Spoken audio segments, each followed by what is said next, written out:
سنیوں پر ایک بڑا الزام یہ رہتا ہے کہ سنی لوگ مزارات پر سجدہ کرتے ہیں. سجدہ تو دور کی بات ہے، آپ کے لیے قریب وہاں پر جھکنا بھی جائز نہیں، رکوع کی حد تک جھکنے کی بھی اجازت نہیں. بعض لوگ ان تمام چیزوں کو، اب دیکھیں کچھ ایسی بھی باتیں ہیں، مثال کے طور پر آپ اپنی ماں کے قدم چوم رہے ہیں، اپنے باپ کے قدم چوم رہے ہیں، یہ مستحسن ہے، جائز امر ہے. لیکن چومنے کے وقت یا چھونے کے وقت جھکنا تو پایا جاتا ہے. ایسا تو نہیں کہ ماں سے کہیں گے ٹانگ اٹھاؤ اور میں چوموں گا. ماں جیسے بیٹھی ہو تو آپ چومنے کے لیے جھک گئے تو دوسرے نے اس کو سجدہ قرار دے دیا، جبکہ وہ سجدہ نہیں ہے. نہ ہی وہاں پر وہ رکوع کر رہا ہے اپنی ماں کو، نہ ہی وہ سجدہ کر رہا ہے، وہ چومنے کی غرض سے. اسی طرح سے اگر ہم نے مزار مبارکہ کی متصل چادر کو چومنے کے لیے اپنے آپ کو جھکا لیا ہے تو یہ نہ سجدہ ہے نہ یہ رکوع ہے. ہمارا مقصد وہاں کچھ اور ہے.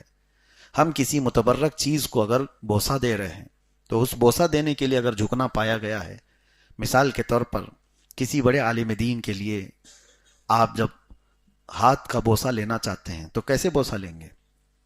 جھک کر کے بوسہ لیں گے.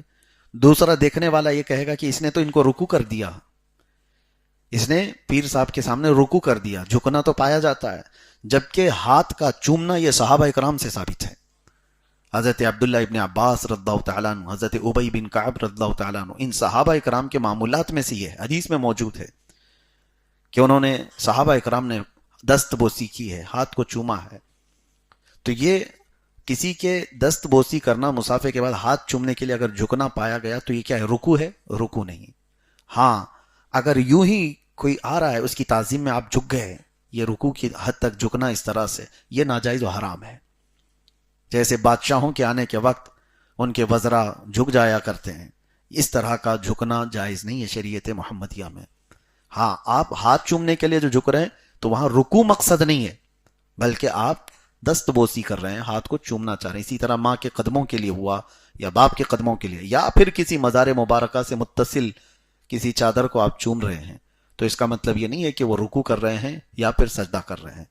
کچھ جاہلوں نے ان تمام چیزوں کو بھی پھیلایا ہے ہمارے خلاف، سنیوں کے خلاف، کہ یہ مزاروں کو سجدہ کرتے ہیں یا مزاروں کی رکوع کرتے ہیں، جبکہ انہیں دیکھنا چاہیے یا صاحب معاملہ سے پوچھنا چاہیے. ہم تو ان مزارات مبارکہ کو، سجدہ تو دور کی بات ہے، اعلیٰ حضرت فاضل بریلوی رضی اللہ تعالیٰ عنہ فرماتے ہیں مزار مبارک کسی بھی ولی کے پاس جاؤ تو 4 قدم دور رہو. ادب یہ ہے، ادب یہ ہے. بہرحال تو آدم علیہ السلام کے لیے جو سجدہ کیا گیا تھا وہ سجدہ تعظیمی تھا جو فرشتوں سے کرایا گیا.